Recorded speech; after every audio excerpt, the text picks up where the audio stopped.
अस्सलामुअलैकुम, मैं हूं फैसल तारड़। आज 12 जुलाई है और आज दिन है मंगल का। आज ईद का तीसरा दिन है। पिछले 3 दिनों से मुसलसल मैं एक ही मौजू पर वीलॉग करता हुआ आ रहा हूं। मौजू ये है कि कप्तान ने किस तरह से इंपोर्टेड सरकार को घेरा हुआ है।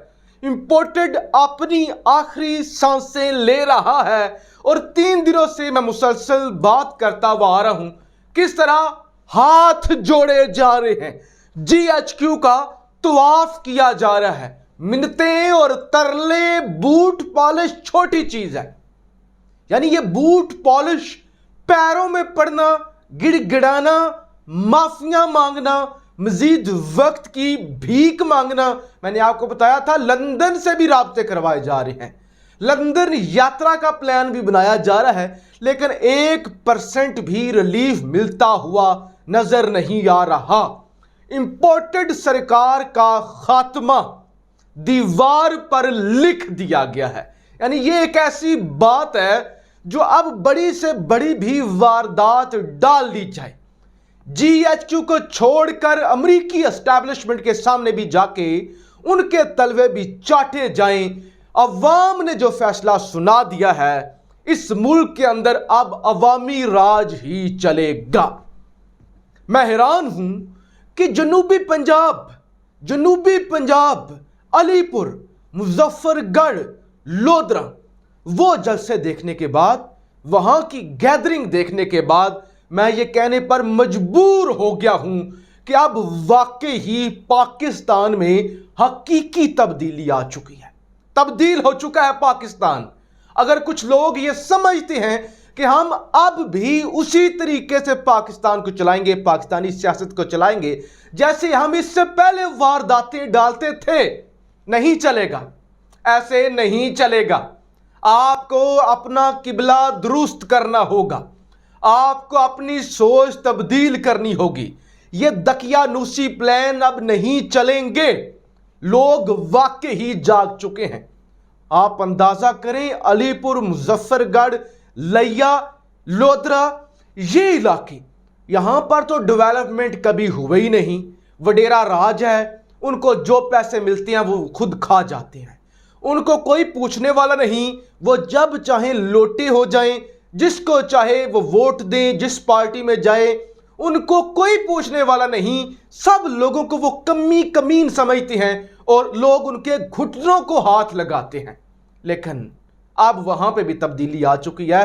पूरे पंजाब के अंदर इतना बड़ा जलसा नहीं हुआ जितना छोटी सी तहसील, दूर दराज की तहसील अलीपुर के अंदर हुआ। हैरान हूं मैं। और लिहाजा इन जलसों के बाद हवाओं का रुख यकसर तब्दील हो चुका है। इंपोर्टेड सरकार और उनके हैंडलर्स, मुक्तदर हलके, उन तक तमाम तर खुफिया रिपोर्ट्स पहुंच चुकी हैं कि आपका यहां पे वोट है ही नहीं।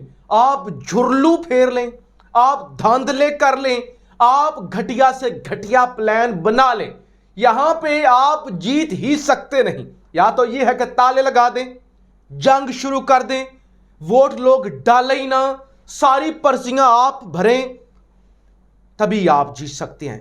अदरवाइज आपके जीतने का सवाल ही पैदा नहीं होता। यही वजह है कि पिछले 3 दिनों से शहबाज शरीफ जीएचक्यू के बाहर बैठा हुआ है, आस लगाकर बैठा हुआ है कि किसी तरह मुझे 2 से 3 महीनों का वक्त मिल जाए। सबसे पहले जरा वीडियो के अंदर एमक्यूएम की बात करते हैं।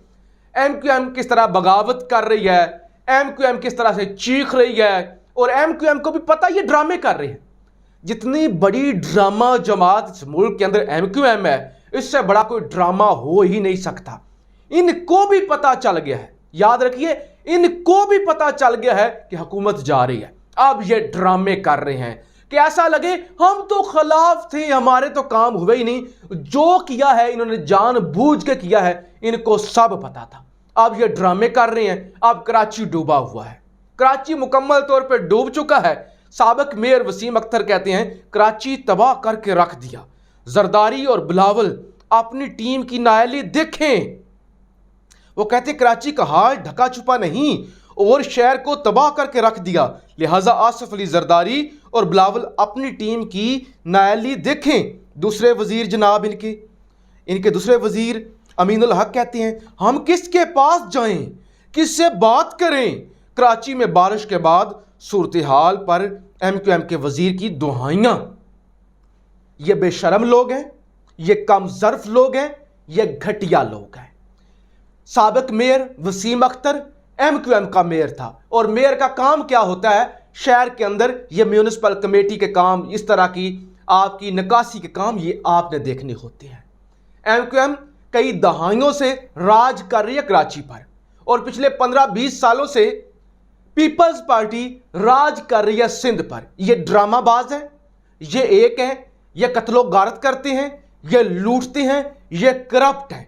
MQM का भी उतना ही हाथ है कराची को तबाह करने में जितना कि पीपल्स पार्टी का है। अब फौजी बेचारे लगे हुए हैं, वो पानी निकालते हैं। यानी इस मुल्क के अंदर फौजियों का यही काम रह गया है कि वो कहीं जल्जला आ जाए, कहीं बर्फ पड़ जाए, कहीं पानी आ जाए, वो बेचारे आ जाते हैं। उन बेचारों को बॉर्डरों पे जाके लड़ना चाहिए, कश्मीर आज़ाद करवाना चाहिए, वो ये काम करने आ जाते हैं और ये एक दूसरे को गालियां देना शुरू कर देते हैं। लिहाजा जितनी बेइज्जती इस वक्त कराची के अंदर MQM की हो चुकी है ना, अब MQM ने सोच लिया है कि उन्होंने थूक कर चाटना है और उन्होंने बगावत करनी है और इस हुकूमत से अलग हो जाना है। और वैसे भी उनको पता चल चुका है कि यह हुकूमत जा रही है, यही वजह है कि वो अब पीपल्स पार्टी के खिलाफ खुलकर खड़े हो चुके हैं। इतने इमोशनल, इतने जज्बाती बयान देते हैं कि कराची इतना टैक्स देता है, कराची इतना टैक्स देता है, कराची पूरे मुल्क को पालता है।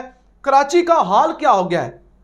कराची का हाल इंग्लैंड ने आके बेहतर करना है, कराची का हाल अमेरिका ने आके बेहतर करना है, कराची का हाल साबिक अफगान सदर अशरफ गनी ने बेहतर करना था, इन्हीं बेशर्मों ने करना था, इसी MQM ने करना था, इसी पीपल्स पार्टी ने करना था। दोनों ने नहीं किया, दोनों एक दूसरे पे इल्जाम लगाते हैं और दोनों ने शहर का बेड़ा गर्क कर दिया है। और इल्जाम पंजाब को, यानी इस मुल्क के अंदर कहीं भी कुछ हो जाए ना, वो गालियां पंजाब को देना शुरू कर देते हैं कि देखो देखो पंजाब के अंदर सब कुछ है, हमारे पास है क्या। वजह यह है कि आप वडेरे हैं, आप बेशरम हैं, आप लूटते हैं और उसके बाद आप इल्जाम सिर्फ लगाते हैं। अब MQM का उतना ही हाल है, उतना ही करदार है कराची को तबाह करने में, उतना ही करदार है। और अब ये बेशर्मों की तरह इल्जाम लगा रहे हैं कि पीपल्स पार्टी ने ये कर दिया। मेयर तो आपका अपना था और जो मसाइल आपने 75 सालों में हल नहीं किए, क्या अब आप कर लेंगे? मैं समझता हूं कराची के लोगों को इन बेवकूफों के हाथों से निकलना होगा, नहीं यकीन करना चाहिए इन दकियानुसी बातों पर। लिहाजा जी MQM ने भी पैगामात पहुंचाए हैं कि हम जो हैं वो जा रहे हैं और अब शहबाज शरीफ की और चीखें निकल रही हैं और अब उसने मजीद बूट पॉलिश करना शुरू कर दिया। लेकिन कप्तान ने जी इनको घेर लिया है, घेर लिया है कप्तान ने। अब ये जो भी कर ले ये बच नहीं सकते, अब कुकड़ी ज़िबा होकर ही रहेगी। शेख रशीद की एक स्टेटमेंट आपके सामने रख दूं। 17 जुलाई सियासी घुमसान की जंग का दिन है, अगर धांधली हुई, झुरलू फिरा तो सियासी आग पूरे मुल्क में फैल जाएगी। इंपोर्टेड सरकार को लाने का मकसद 45 दिन में सबको मालूम हो जाएगा। इसहाक डार नवाज शरीफ को मुल्क आने से किसने रोका? यानी उनके पास पासपोर्ट भी है, अब वापस क्यों नहीं आ रहे? अच्छा जी, एक और शाहीन सहबाई साहब कहते हैं जनूबी पंजाब में जलसे देखकर लगता है वहां खान को हराना मुश्किल ही नहीं नामुमकिन होगा, मगर खुफिया माहिरीन फिर भी झुरलू फेर कर पूरी कोशिश करेंगे। अगर डंडा धौंस धांधली हद से बड़ी तो फिर खान को भी टाइगर फोर्स के साथ मैदान में आना पड़ेगा। एक जमहूरी अमल को मस्त कर दिया है, क्या ऐसी जमहूरियत चलेगी? और इसके साथ साथ खान ने भी अपनी टाइगर फोर्स को तमाम नौजवानों को कह दिया है कि ये आम इलेक्शन नहीं है, ये हकीकी आज़ादी की जिहाद है। आपने हर हाल में निकलना है, लोगों को भी निकालना है, हर हाल में ये इलेक्शन जीतकर आज़ादी हासिल करनी है। क्योंकि इस इलेक्शन पर जनरल इलेक्शन का इन्हिसार है कि पंजाब के अंदर अगर PTI जीत गई, CM बदल गया तो समझ लें उसी दिन इंपोर्टेड सरकार का खात्मा हो जाएगा।